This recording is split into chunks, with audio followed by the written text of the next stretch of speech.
ইনি সেই মানুষ যিনি হৃৎস্পন্দনের ছন্দকে জীবন্ত রেখেছেন। গুরু সাংগ্যুসাং পঙ্গনের পদ্মশ্রী 2026। এক সময় ছিল যখন পৃথিবী এক ভিন্ন ছন্দে চলত, এমন এক ছন্দ যা করতালিতে চলত না, বরং পরিচয় হয়ে বেঁচে থাকত।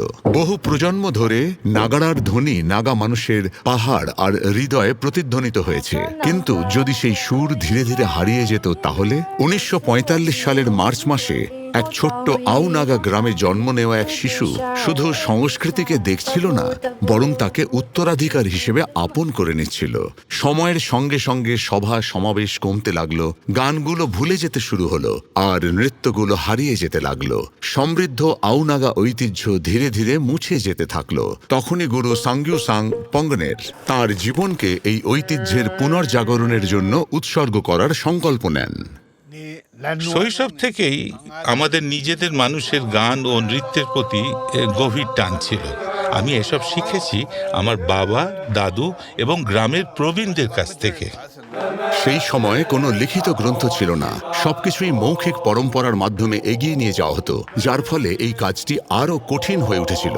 যখন নতুন চিন্তাধারা পুরনো পরম্পরার জায়গা নিতে শুরু করল, তখন তাকে এক কঠিন সংগ্রামের মুখোমুখি হতে হয়েছিল। তিনি কোনো আর্থিক সহায়তা ছাড়াই নিজের স্থায়ী চাকরি ছেড়ে দেন এবং গ্রামে গ্রামে ঘুরে পরিবেশনা করতে শুরু করেন, যার জন্য সমাজ প্রায় তাকে উপহাসও করত। কিন্তু আউনাগা আত্মার মতোই তিনি হার মানেননি। এটি কখনো অর্থের জন্য ছিল না, তার উদ্দেশ্য ছিল আউনাগা সংস্কৃতিকে আগামী প্রজন্মের কাছে পৌঁছে দেওয়া। এর জন্য যত মূল্যই দিতে হোক না কেন, এই পুরো যাত্রায় তার স্ত্রী অটলভাবে তার পাশে দাঁড়িয়েছিলেন, পরিবারের দায়িত্ব সামলে এবং আর্থিক সহায়তা দিয়ে। তিনি কিন্তু একাই সফর করে গেছেন, তার পরিবার এবং গ্রামের মানুষই হয়ে উঠেছিলেন তার সবচেয়ে বড় শক্তি। 6 দশকের তার সাধনা এনেছিল অসাধারণ ফল। কলা দীক্ষা এবং নাগা ওয়াদির ওয়েলফেয়ার কালচার ক্লাবের মতো উদ্যোগের মাধ্যমে গুরু সাংগ্যুসাং পঙ্গনের হাজার হাজার মানুষকে দিক নির্দেশনা এবং প্রশিক্ষণ দিয়েছেন।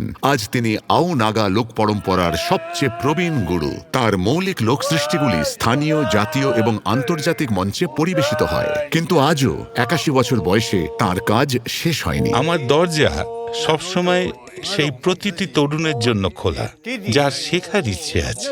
যারা শিখতে আসেন তাদের সকলের জন্য তার বাড়িটি ছোট পড়ে যায়। তাই তিনি একটি একাডেমি গড়ে তোলার স্বপ্ন দেখেন, যেখানে আউনাগা সংস্কৃতি বিকশিত ও সমৃদ্ধ হতে পারে। তিনি বিশ্বাস করেন সঠিক সহযোগিতা পেলে এই স্বপ্ন বাস্তবে রূপ নিতে পারে।